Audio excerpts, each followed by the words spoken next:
కూటమి ప్రభుత్వం పనిగట్టుకుని ఎల్లో మీడియా ద్వారా పెద్దిరెడ్డి రామచంద్రారెడ్డిపై విష ప్రచారం చేయిస్తోందన్నారు వైఎస్ఆర్సీపీ సీనియర్ నేత భూమన కరుణాకర్ రెడ్డి. అటవీ భూముల్ని పెద్దిరెడ్డి ఆక్రమించకపోయినా ఉద్దేశపూర్వకంగా విషం చిమ్ముతున్నారని అన్నారు. వైఎస్ఆర్సీపీ నేతలపై పనిగట్టుకుని అసత్య కథనాలు రాస్తున్నారని వెల్లడించారు. కూటమి ప్రభుత్వం ప్రజలకిచ్చిన హామీలు నెరవేర్చకుండా విషం చిమ్ముతోందని మండిపడ్డారు. ఎల్లో మీడియా పత్రికలు విలువలు పాటించడం లేదన్నారు. నిన్న ఒక పత్రిక పనిగట్టుకొని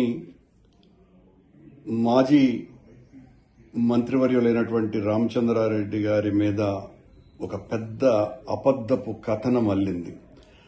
ఆ కథనాన్ని నిజంగా చూపించటం కోసమని పతాక శీర్షికలలో వేయటమే కాకుండా దాన్ని తెలుగుదేశం పార్టీ ప్రభుత్వానికి పూర్తిగా ఏదో గొప్ప విషయాలన్నింటినీ కూడా అందజేస్తున్నట్టుగా రాసి పనిగట్టుకొని గత కొద్ది కాలంగా ఆయన మీద ఆ పత్రిక విషప్రచారం చేస్తూనే ఉన్నది.